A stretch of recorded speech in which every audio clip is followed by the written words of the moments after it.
दुखों से मुक्ति मिल जाए, समाधान करने की कृपा करें। सबसे सरल बात है, जो दुख हम नहीं चाहते हैं वो दुख हमें दूसरों को नहीं देना चाहिए। यही सरल मार्ग है।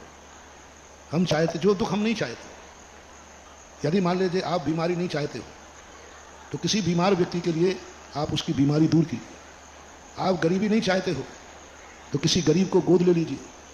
आप चाहते हो कि मेरा बच्चा बहुत ज्ञानी बने तो किसी एक गरीब बच्चे को गोद लेकर उसको पढ़ा दीजिए। आप चाहते हैं कि हम निरोग रहें, किसी एक रोगी को गोद लेकर के उसका रोग दूर कर दीजिए। आप चाहते हैं कि हमारा मकान, सदा हमारे पास मकान हो, तो किसी ना किसी को कभी ना कभी आवास दान देना चाहिए। आवास दान देना चाहिए। भगवान को मंदिर बनाना, गुरु की संशाला बनाना, धर्मशाला में कमरा बना देना, गौशाला में शेड बना देना, पक्षियों का घोंसला बना देना, जो जहां हो किसी ना किसी को आवास दान देना चाहिए। हम आवास के बिना नहीं रह सकते तो हमारे सामने कोई आप उसको भी आवास रहित नहीं रहने देंगे।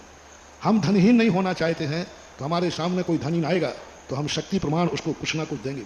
हम भूखे नहीं रह सकते हैं तो कोई हमारे सामने भूखा आएगा तो हम उसे रोटी खिलाए बिना नहीं रहेंगे। हम जिस कारण से तुम नहीं रह सकते, मुझे किसी की गाली सहन नहीं होती है, मैं नियम लेता हूं, मैं किसी को गाली नहीं दूंगा। पूछा क्यों गाली नहीं दोगे? क्योंकि मुझे गाली सहन नहीं होती। बहुत बड़ी बात है। किसी ने कहा भाई तुम वो गालियों पे गालियां दे रहा है, तुम कुछ नहीं बोला। बोले मैं गाली देना बंद कर दिया क्योंकि मुझे गाली सहन नहीं होती। तो आपको ऐसे कर्म का बंद हो जाएगा कि कल के दिन तुम्हें कोई गाली देगा ही नहीं, क्योंकि तुमने नियम ले लिया। तुम्हें क्रोध पसंद नहीं है तो नियम ले लो, मैं किसी पर क्रोध नहीं करूंगा। मान नहीं है तो मैं किसी के सामने अकड़ूंगा नहीं। जो जो तुम्हारे लिए नहीं है वह तुम दूसरे नहीं, तुम दूसरे को। उसने मेरे साथ बेईमानी कर दी। ज्ञानी व्यक्ति तुरंत कह देता कोई बात नहीं।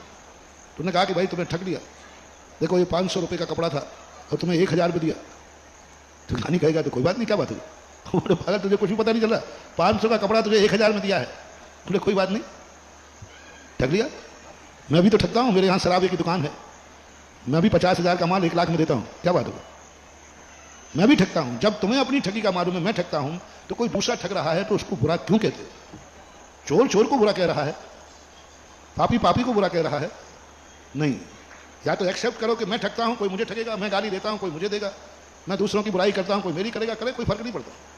और या फिर नियम कर लो मैं किसी को नहीं ठगूंगा, तो कर्म ऐसा आ जाएगा कि कोई तुम्हें ठगने की भी हिम्मत नहीं करेगा। नियम ले लो मैं किसी की चोरी नहीं करूंगा, एक दिन ऐसा आएगा चोर यहां तुम्हारे यहां चोरी करके जाएगा, या तो वो स्वयं वापस करने आ जाएगा या पुलिस बरामद करके तुम्हें दे देगी, क्योंकि तुम्हारी चोरी का त्याग, क्योंकि तुम्हारा नियम है कि मैं किसी की चोरी नहीं करूंगा। अब चोर कर भी ले, इसका उदाहरण आता है लोक व्यवहार में बाबा भारती का। डाकू खड़क सिंह, बाबा भारती का नियम था मैं किसी की चोरी नहीं करूंगा। परिणाम हुआ डाकू खड़क सिंह ने घोड़ा चुरा लिया, 1 रात भी नहीं रख पाया और घोड़ा को वापस दे गया, क्योंकि उसने ऐसा नियम किया था। तो ऐसा तरीका अपनाना चाहिए।